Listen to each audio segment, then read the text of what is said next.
Romans chapter 1, verse 1 to 4. Give me 1 Corinthians 15, verse 14, 17, and verse 4 in this order. 1 Corinthians 15, 1 Corinthians 15, verse 14, verse 17, and verse 4. Yes. And then we'll come back. Okay. Can you read, all of you? And if Christ be not risen, then is our preaching vain, and your faith is also vain. So Christianity depends on resurrection. Amen. Absolutely. No resurrection, no Christianity. This is what he's saying. There is no need to preach if Christ has not risen. There is no need to believe, to have faith, if Christ is not risen. Are you getting the point? So Christianity is the core. No, not Christianity. Resurrection is the core of Christianity. So if you don't catch resurrection in your spirit man, that means you have a religion.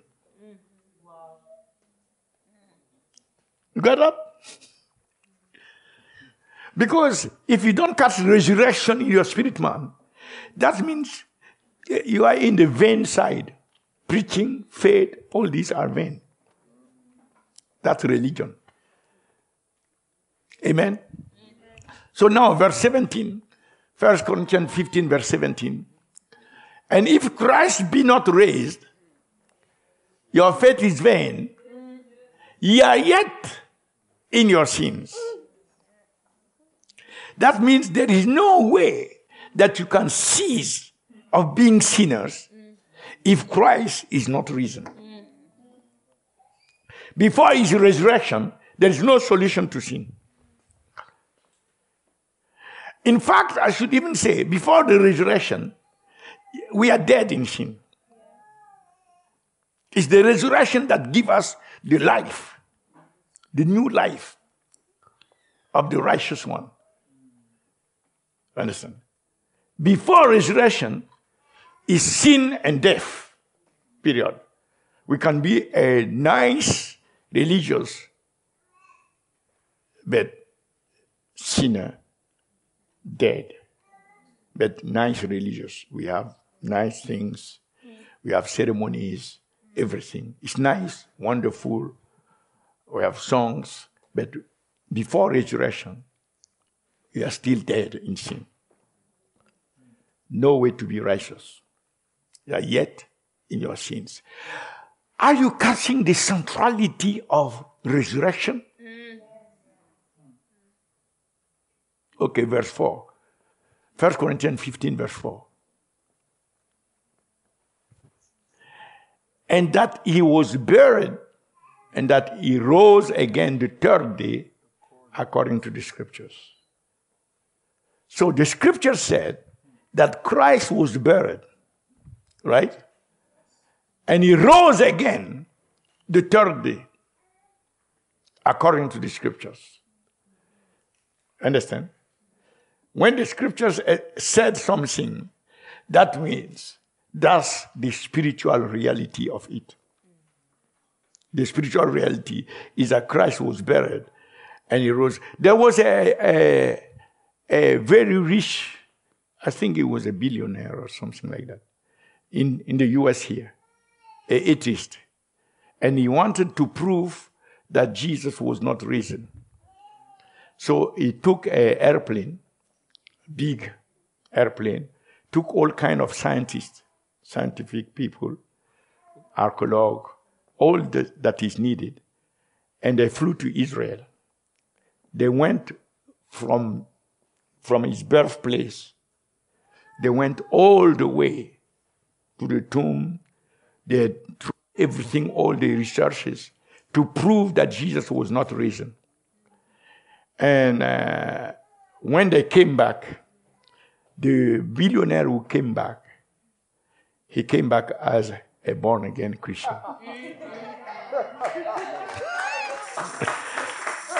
And he wrote one of the best books on resurrection.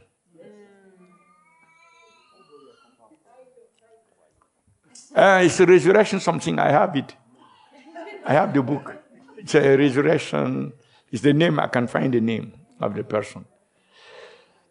You see? That's the truth that the devil don't want anybody to know. Yes. And so you see the importance of it. But if you look at it through the eyes of the Father, of God, the Father, if you look at through the eyes of God the Father, you understand? You will understand better what it is, the resurrection, that we should not celebrate religiously. That's the problem with us Christians. Romans chapter 1, verse 1 to 4. Look at how God the Father sees resurrection. Romans chapter 1, verse 1 to 4. Can you read? God is our Jesus Christ, called to be an apostle, separated unto the gospel of God, which ye have promised often by his prophet in the Holy Spirit, concerning his Son Jesus Christ our Lord, which was made of the seed of David according to the flesh, and I declare to be the Son of God with power according to the Spirit of holiness by the resurrection from the dead. Hallelujah. Amen. Paul said in verse 2 that the gospel of God, verse 2, the gospel of God, verse 1.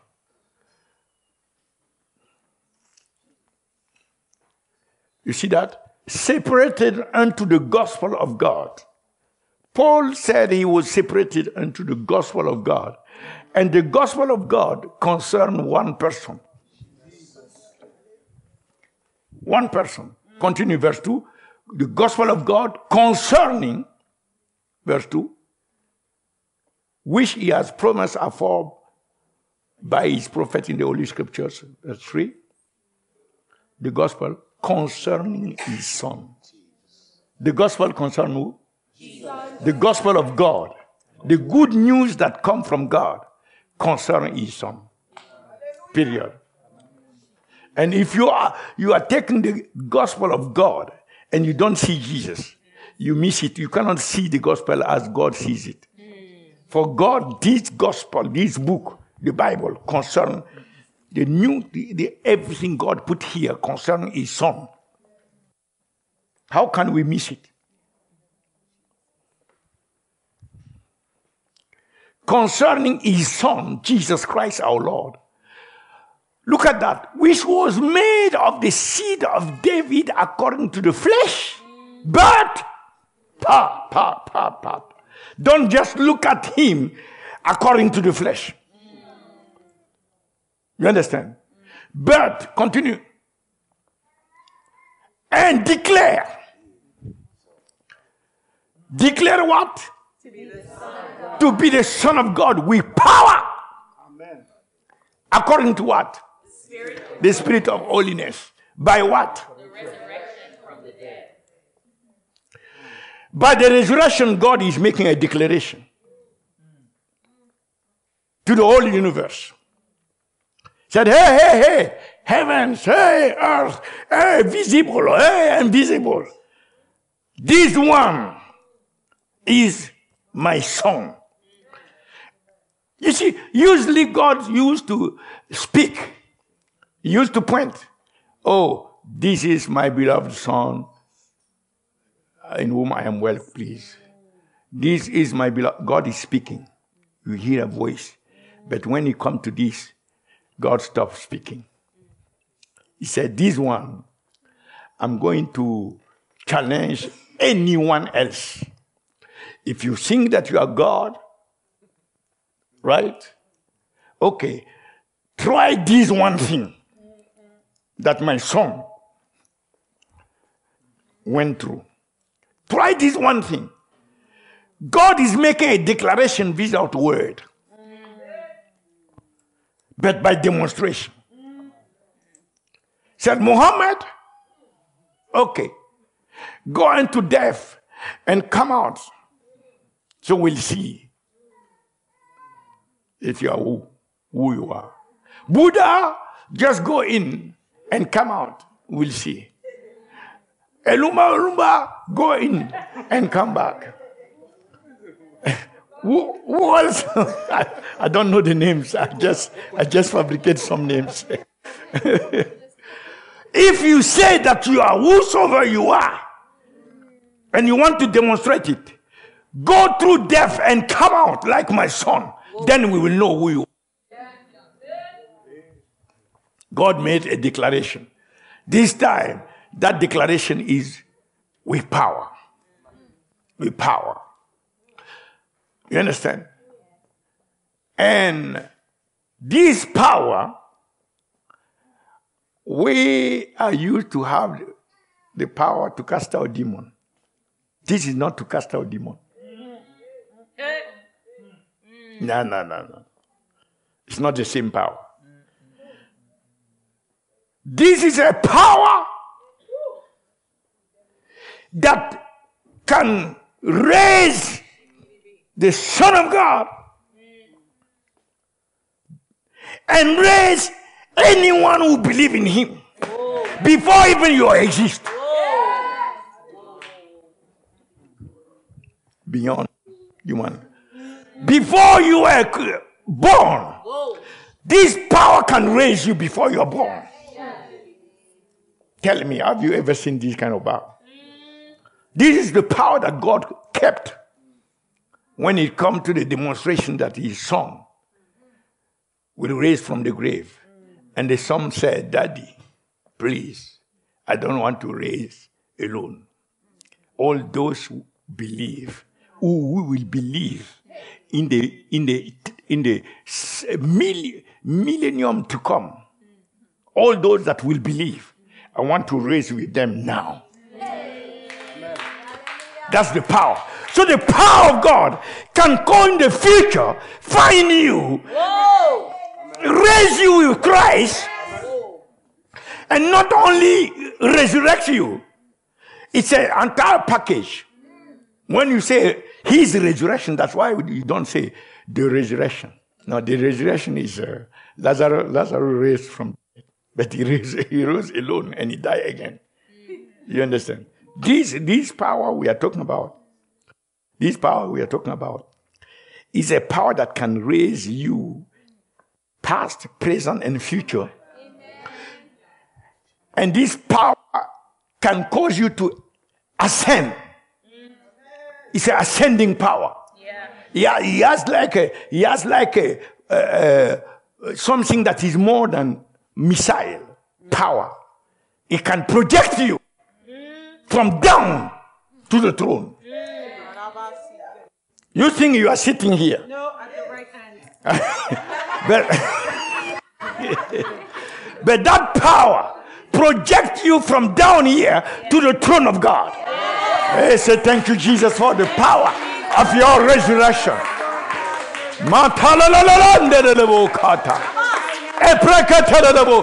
It's a whole package that is in the power.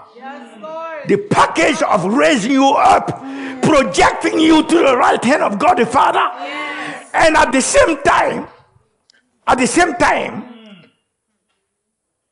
causing heaven to pour on you here while you are still here.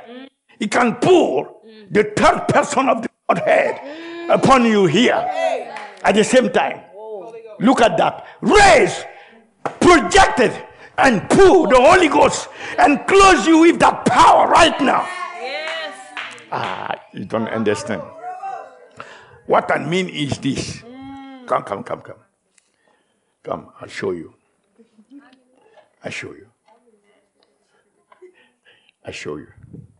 She's dead. No, she's not dead. she's you understand? Boom, right? That power comes snatched her from sin power, from the grip of death, from the power of Satan, from the grave. Snatch her, take her up. The life that is in her will never stop. There is no moment where that life will stop and the devil will come, kill or death or whatsoever, and then she will wake up later. No, this is a life that doesn't stop. That life exists in the natural, it exists in the spiritual, it continues now and forever. Cannot stop. Nothing can stop that life. That's the life that she rose with. And when she arises, that power take her to the right hand of God the Father. Phew! Right? She's sitting at the right hand of God the Father in Christ Jesus. And at the same time, the physical body that is here, right? That power caused heaven to release the same power, not to come and raise her again, but to come and close her by the Holy Ghost. Amen. You think that being is a natural being? No. You think he's a human being? No. That's the divine nature. Divine nature. Now she can start operating according to that divine nature. When she opens her mouth, the words come out as being the word of God. Pa, liprakat. That's why from the day of Pentecost, Peter didn't need this mic. Holy Ghost was amplifying his voice. And the word that was going on was a word that was fire. It was burning the heart. And when he came out to walk, he shadowed the people in the street. No, they said, no, this guy is not normal. Even his shadow is casting out demons, healing the sick. May Lord cause us to enter that dimension. Amen. Yes. If you understand, so I show you the weight of resurrection. Yes. I show you how God the Father declared. Right? Now, what are we to do with that, with this reality? That's what I'm showing to you now, before we close. Acts chapter 4, verse 33. Acts chapter 4, verse 33. If resurrection is the essential factor of Christianity, without which there is no Christianity. Right? Resurrection of Jesus Christ is the essential factor of Christianity, without which there is no Christianity. That means testifying of the resurrection, which is the mission of the Holy Ghost, should be our focus. Meaning, if we are not focused of witnessing of the resurrection of the Lord Jesus Christ, that means we are distracted. The devil has distracted us. Because the Holy Ghost came to testify of Jesus. And the thing that the Holy Ghost will testify to put the difference between Jesus and anybody else is what God the Father did, is the resurrection. This is where the Holy Ghost will put the emphasis to show that Jesus is alive. Do you understand? He is risen from the grave. So if we don't go by this, that means we are distracted. Therefore, our mission, our focus should be to testify of the resurrection with power, with great power. You see that? That's what the world is waiting for.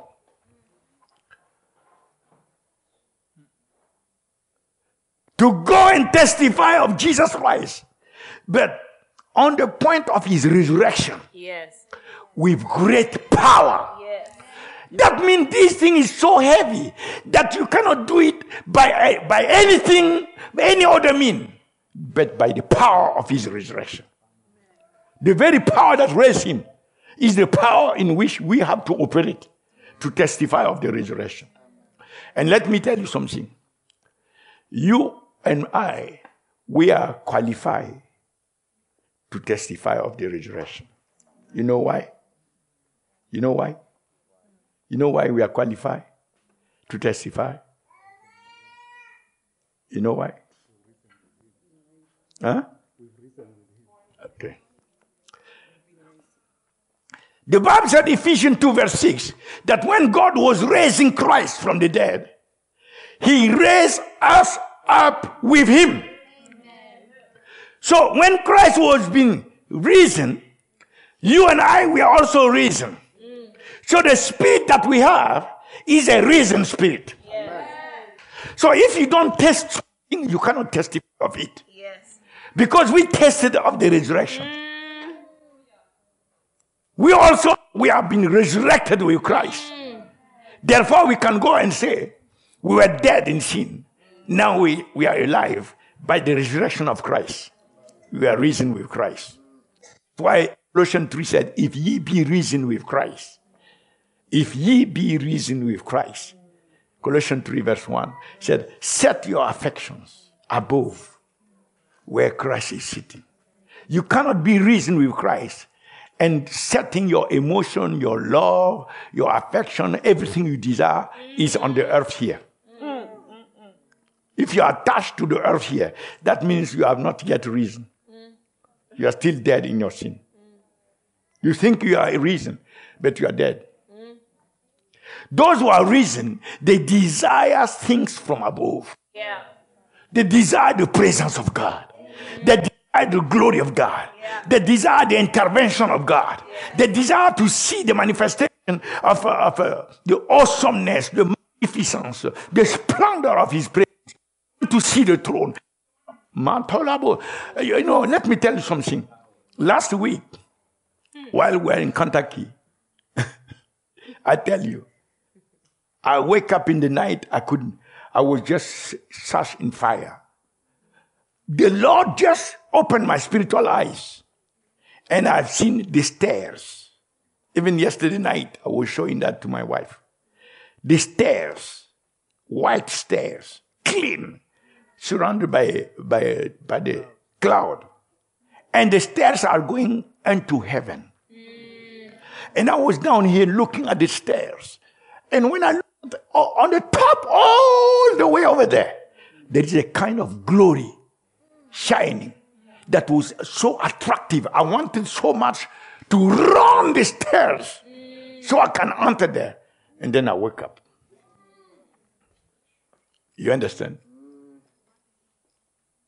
So the Lord is showing to us, these are the things on which we need to focus ourselves. Yeah. This is where we are going.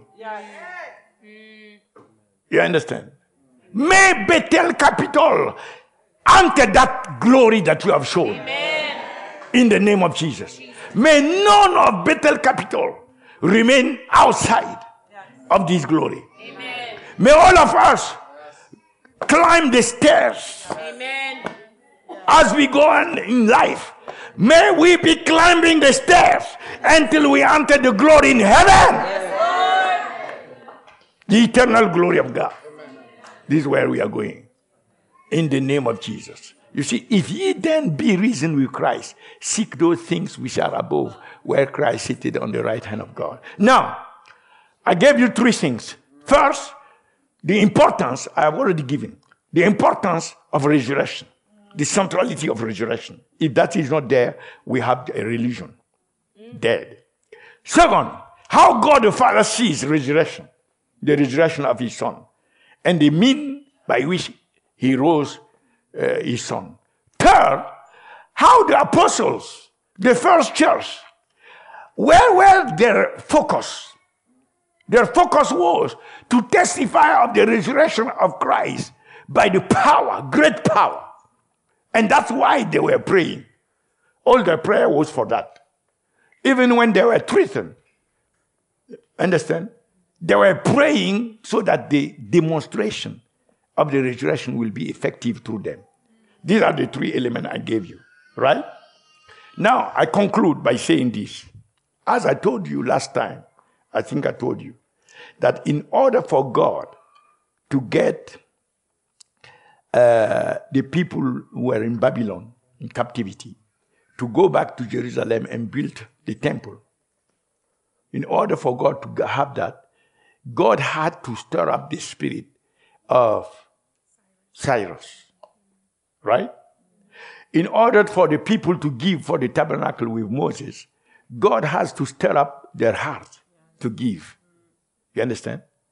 Throughout the whole Bible in the Old Testament, God was in the business of stirring up the spirit, the heart of people, so that he can use them to do what he wants. If the spirit man is not stirred up and the spirit man is cold, God cannot use you. The angel can even come with your blessing. But when he found your spirit man cold, he cannot give it to you. You can't. Do you understand? That means the spirit man of a human being should not be cold. Jesus himself said, if you are cold, you rather be cold or hot. If you are lukewarm, I will vomit you. I will vomit you. God wants our spirit man to be hot because he is a consuming fire. You understand? His presence is fire. So, in order for us to testify of the Lord Jesus with power, our spirit man must be stirred up. And Paul said to Timothy, God has not given us spirit of fear and so forth. But God has given us spirit of power, love, and sound mind. But Timothy, I cannot help you. You yourself is the only one who can stir up your spirit. You are my son, but I cannot help you, Timothy. For God to use you, you have to stir up your spirit. Are you getting the point? So that today, we don't have to wait on God to come and stir us up. He was doing that before. It's now us. If we build the tabernacle, the spirit man has to be stirred up. If to build the second temple, the spirit man must be stirred up. These things are not as strong as the resurrection. Do you understand? There is nothing stronger than to go and testify of the resurrection. If we cannot stir up our spirit man so that God will use us for this, and we can only stir up our spirit man to lay hold on things down here.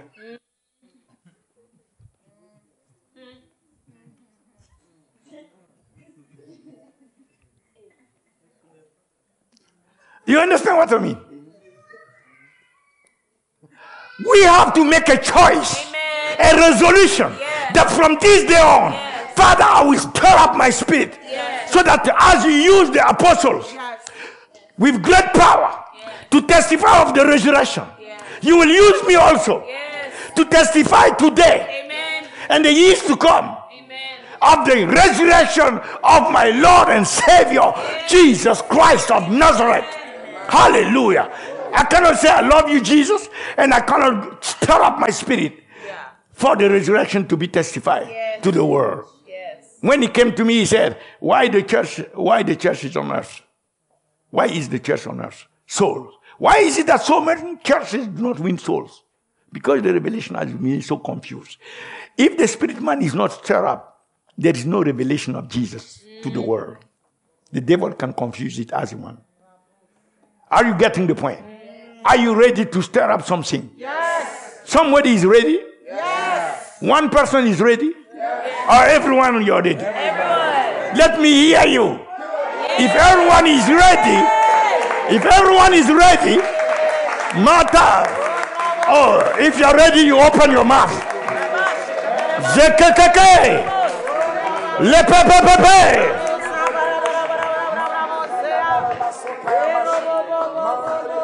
Lekekeketelemozo. Peribaba katolost. Hey, wait.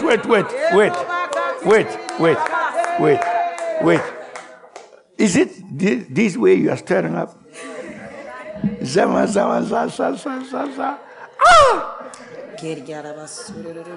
most important factor of Christianity, where God wants us to focus, and you are just like a Presbyterian. See me. Okay, I changed. Not Presbyterian. You are like a Catholic.